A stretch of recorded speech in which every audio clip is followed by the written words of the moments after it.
Welcome to No Budget. And this week we have three grown men talking about women's issues. Because here with me is Carl Collin to talk about his recent film called Repeal, which is covering the Repeal the 8th campaign.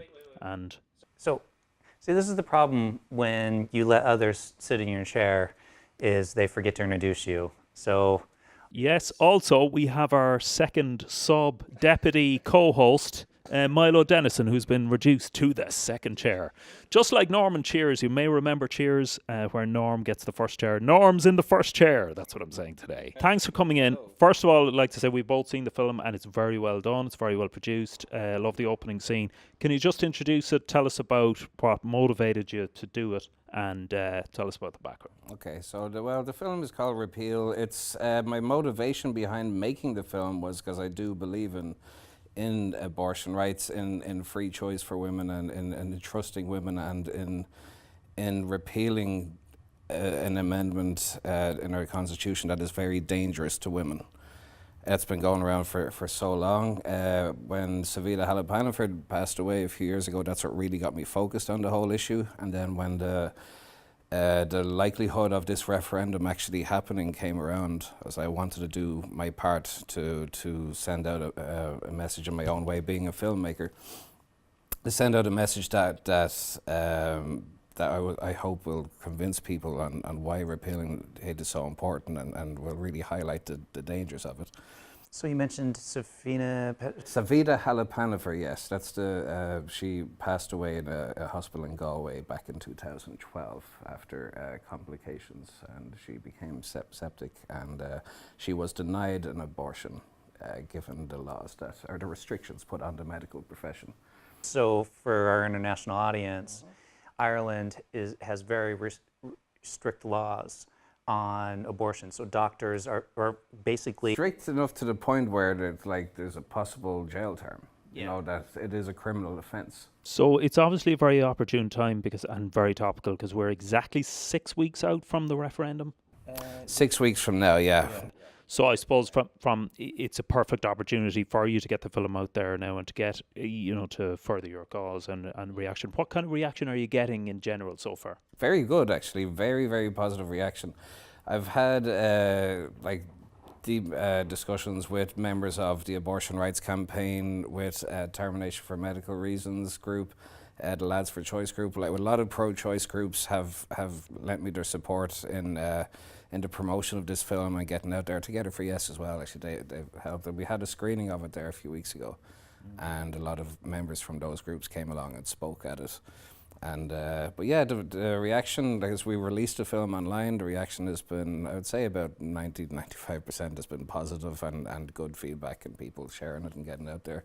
Yeah. So I suppose technically, from the technical making of the film, can you take us through that? I mean, your locations, all that kind of stuff. Was that a challenge? Because obviously you had locations in a hospital and stuff like that, and some very sort of heart-wrenching scenes in it. It was difficult in the fact that we had no budget for this part of the plan, but we didn't have any, basically any money that went into this came out of my own pocket, obviously feeding cast and crew and that. We didn't have money for locations or for anything extravagant. So we were relying mainly on the generosity of people and calling in a few favors and things like that. So we did have that one scene or a couple of scenes that were filmed in a hospital out in Loughlinstown, and luckily their outpatients clinic is closed on the weekend to the public, so they were kind enough to let us shoot in there. And then apart from that, then we were relying on generosity of friends that to let us shoot in houses and office buildings and things like that. But yeah, it was a struggle. I found it interesting looking at the film because, from even 6 weeks out from the referendum, I don't know how I'm going to vote. I'm in between the two camps. And I suppose one thing that I find about this debate is that it's very polarised. It's very extreme sort of positions on both sides. And there doesn't seem to be much empathy between the two polarised sides. There doesn't seem to be any bridge between them or any agreement. Well, is there any...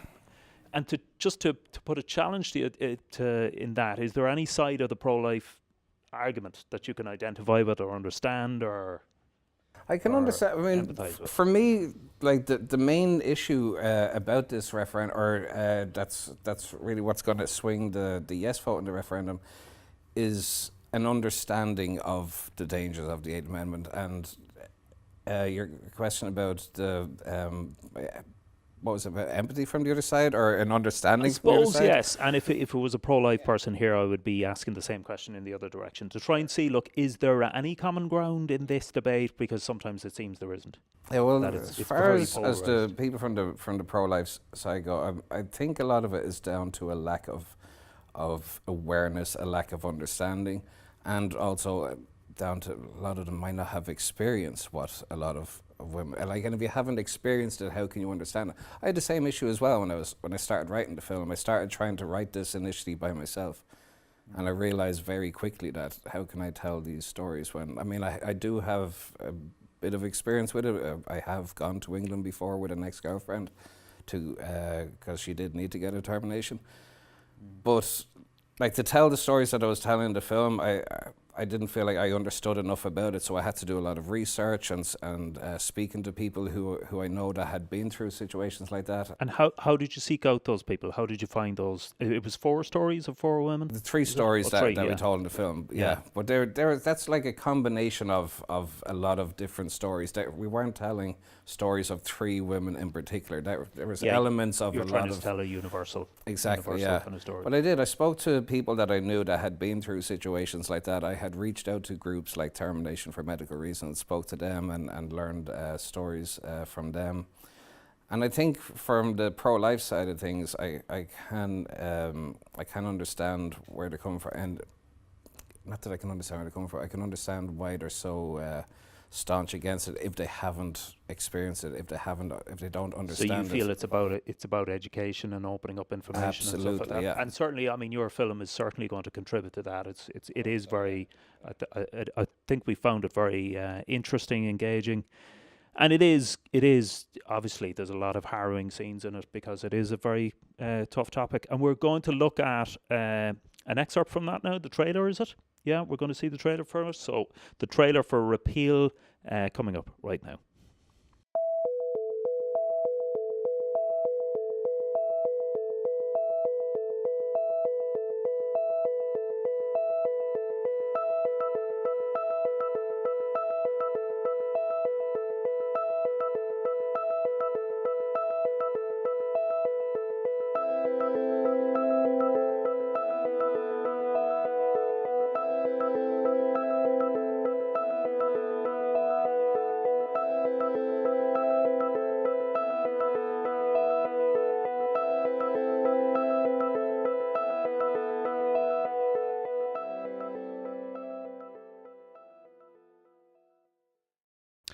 Welcome back to No Budget, and that was the trailer for the film Repeal.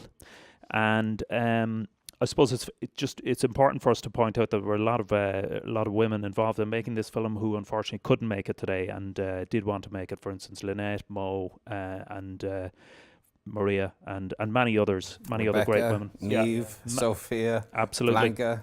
Yeah. So Didn't you remember all the names? I didn't. I'm a failed first host in the first chair.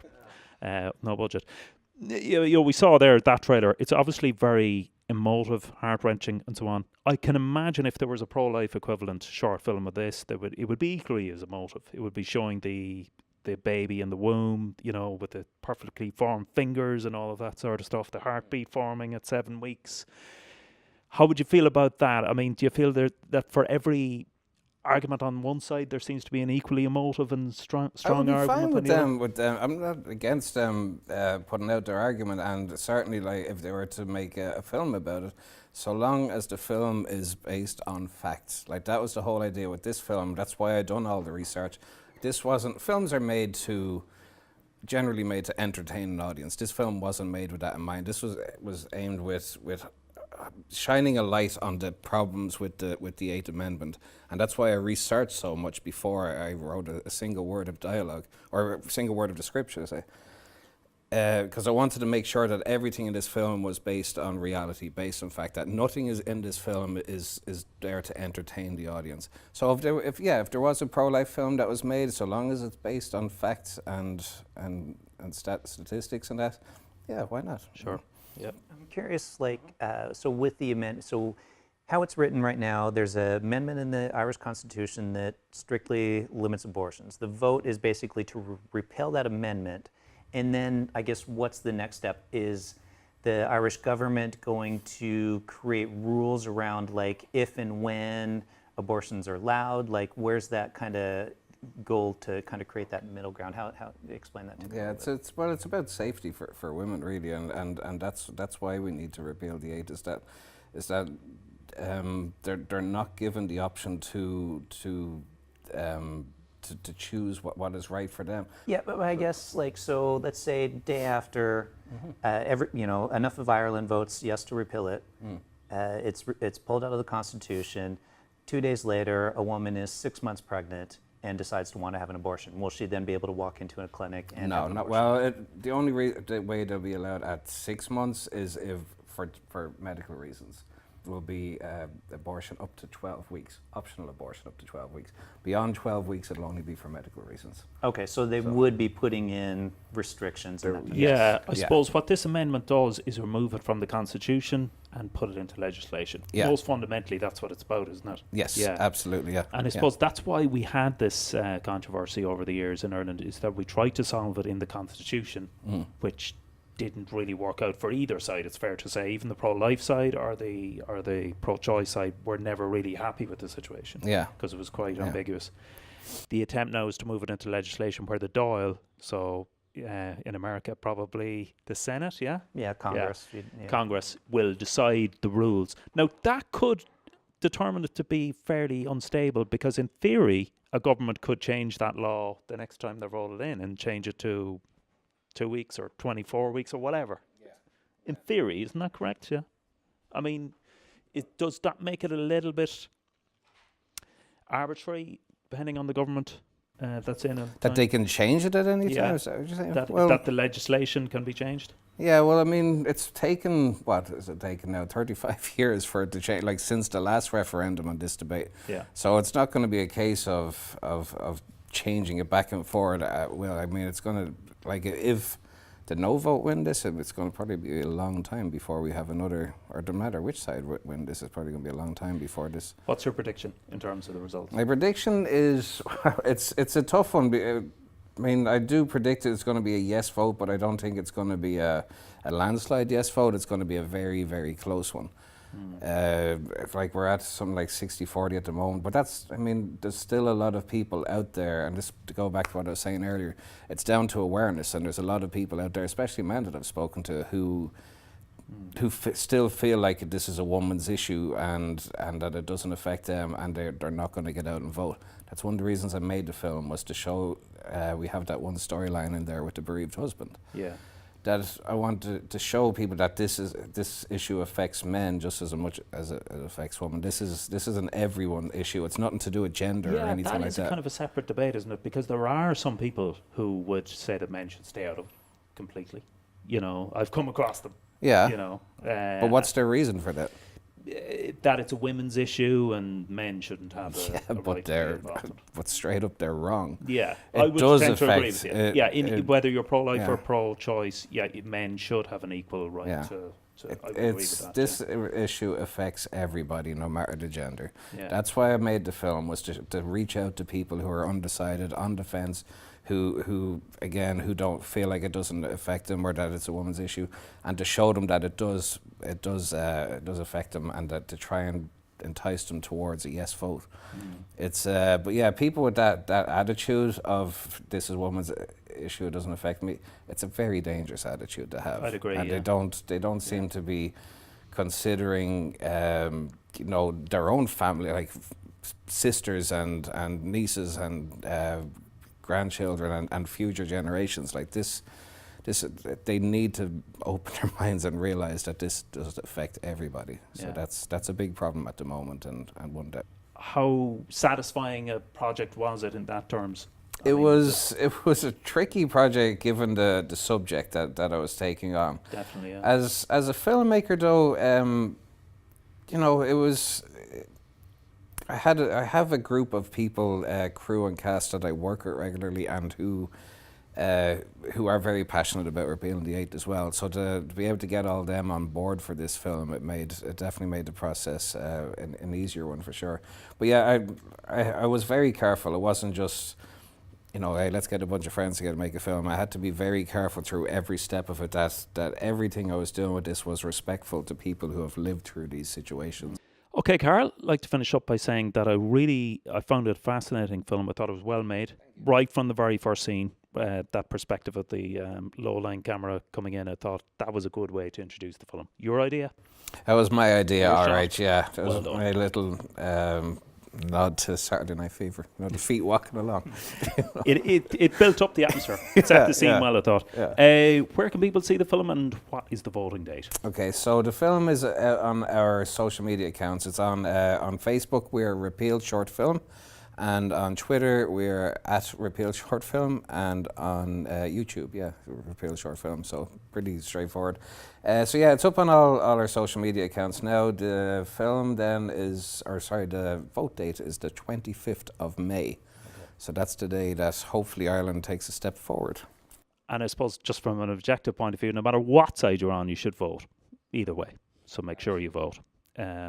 Okay. So look, thanks again to Carl and to Milo for taking the second seat and being so generous. You should have heard us Norm off is in the camera. first chair. Okay. Thanks to everybody. Over and out.